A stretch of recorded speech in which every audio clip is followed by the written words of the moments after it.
მასწავლებელთა სასერტიფიკაციო გამოცდები ფიზიკაში 2024 წელი ამოცანა ნომერი 11. ერთ წინაღობის სპილენძის მავთული, რომლის დიამეტრია DO, გადაადნეს და მთელი მიღებული მასალისგან დაამზადეს 16 ერთ წინაღობის მავთული. და ვეკითხებიან რისი ტოლია ახალი მავთულის დიამეტრი. ჩავწეროთ მოცემულობა, როგორც მოცემული. მოცემული გვაქვს პირველი გადადგმებამდე რისი ტოლი იყო მავთულის ამ სპილენძის მავთულის წინაღობა R1 უდრის R-ს. აგრეთვე გადადგმების შემდეგ რისი გახდა წინაღობა R2 16 R გახდაო.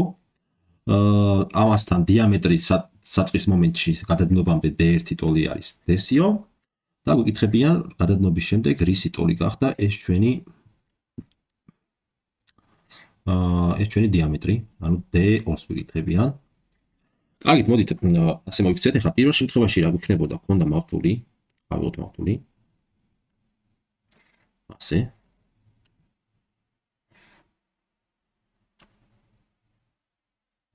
ასე მავთული ავიღოთ.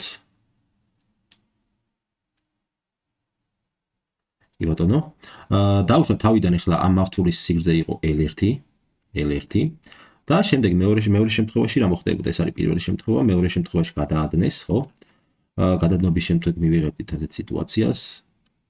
მოდით ისე ავიღოთ ასე. მავთული, ასე. კი ბატონო. მეორე შემთხვევაში დავუშვათ სიგრძე იყოს L2, ხო? და ახლა აი ეს არის ფუძე, ხო, ამ ცილინდრის. ამის ფართობი იყოს S1, შესაბამისად ამის ფართობი იყოს S2, ასე. და გამომდინარე იქიდან რომ გადაადნეს და მთელი მიღებული მასალისგან დაამზადესო ეს 16 წინაღობის მავთული. შესაბამისად, თავიდან რამასაც ჰქონდა ამ სპილენძის მავთულს M1 ტოლი იქნება გადადგმების შემდეგ მასის M2-ის.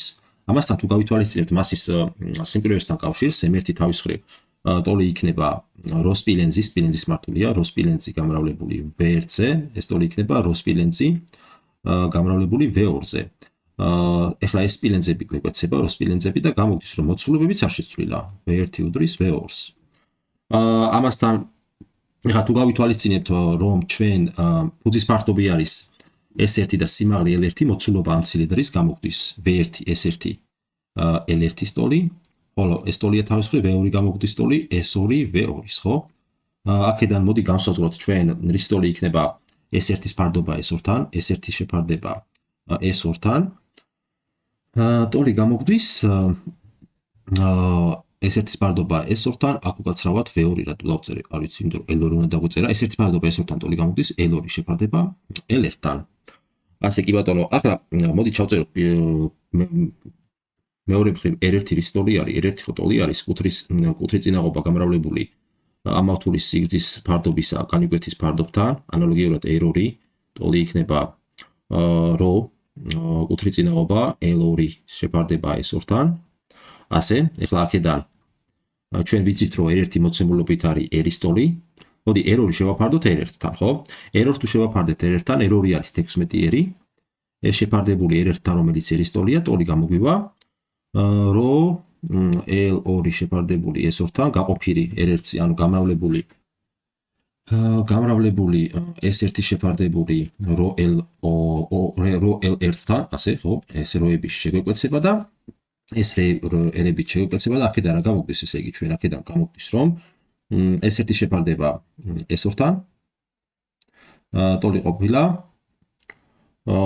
S1 შეფარდება S2-თან, გამრავლებული L2 შეფარდებული L1-თან, ეს ტოლი ყოფილა 16-ის, მაგრამ მეორე მხრივ ჩვენ თუ გავითვალისწინებთ რომ S1 შეფარდება S2-თან, L2 შეფარდება L1-ის ტოლი არის, ანუ აი ეს სიდიდე თავის მხრივ, აი ეს სიდიდე ტოლი ყოფილა, აი ამ შედეგიდან S1-ის ფარდობა S2-ისგან, ანუ აქედან S2-თან, ხო?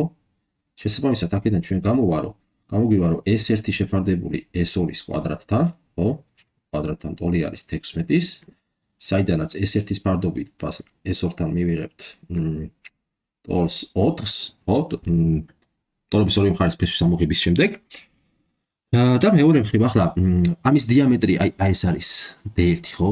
ეს არის D1, ეს არის D1, შესაბამისად აქედან პირველი მავთულის რადიუსი R1 ტოლი იქნება D1-ის ნახევარის და ამის რადიუსი დიამეტრი არისო D2, ხო? აი ეს არის D2. შესაბამისად ამის error რადიუსისთვის მივიღებთ d2-ის შეფარდებას 2-თან, ხო? და ჩავწეროთ ახლა ესისთვის გვინდა. მოდი ეს ერთი ცალკელის ტოლია, ეს ორი ტოლია ცალკე ჩავწეროთ. ეს ერთი ტოლი იქნება πr1-ის კვადრატის, ხო? ესე იგი p ჯერ r1-ის კვადრატი, მაგრამ r1 ხო d1 ნახევარი არის, შესაბამისად p d1-ის ნახევრის კვადრატი შეფარდებული p ჯერ p r2-ის კვადრატთან r2 d2-ის ნახევარია, ასე. ამის კვადრატთან ეს უდრის 4-ს.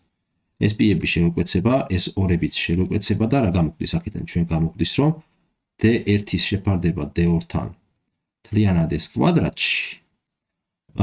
ტოლი ყოფილა 4-ის, საიდანაც ჩვენ გამოგვივა, მოდი აქეთ დავწეროთ, აქედან გამოდის, რომ d1-ის ფარდობა d2-თან. ტოლი ყოფილა, ეს თუ ამოვიღებს ორივე მხარეს 2-ის, მეორე მხრივ თუ გავითვალისწინებთ, რომ d1 d-ს ტოლია, d-ს გავითვალისწინოთ. აქედან რა გამოგვდის, რომ d2 საძიებელი დიამეტრი d2 ტოლი ყოფილა d ნახევრის.